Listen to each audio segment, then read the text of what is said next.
It's really good to document how a piece goes together. That way, when you go back to the piece and start building it back up, it's really easy to see how joints connect and how fabric goes on, and it's just a good reference for building the chair back up.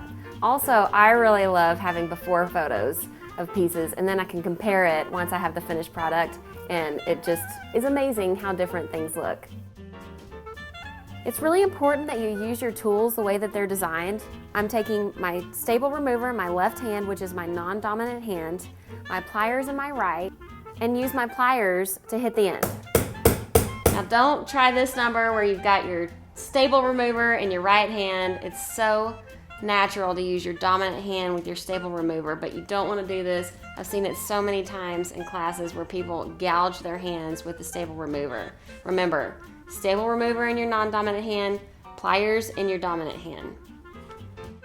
It's really important we get all those tacks and staples and old fabric out, because that's going to keep us from projecting new staples into our eyes, which means you need to put your goggles on. And you should probably wear some gloves, because there are always little pokey things sticking out and you don't want to poke yourself while you're stripping your piece of furniture. We're going to take all of the tacks, staples, any padding, and all webbing, anything that's on the frame we're taking off. Pay attention to what layers you're taking apart, because a lot of times that can give you a really good idea of what you're going to be doing next and how the piece goes together. Things that you'd want to save when you're stripping furniture. You always want to save springs. Anything metal, you can just kind of guarantee on saving that, unless you're talking about staples and tacks. So springs you want to save. You don't want to take off sinuous springs, which are the zigzag springs. You do want to remove coil springs, but you want to save them and put them to the side. I'm prying the tacks out against the unfinished wood and the old fabric.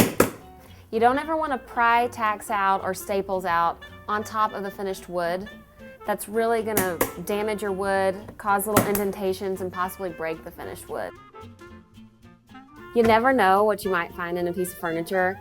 Sometimes it's really rusty or it has a lot of dust. If you're stripping something that's really big, I would recommend wearing a dust mask, because there could be decades of dust in these pieces and you don't want to get sick from doing your upholstery project.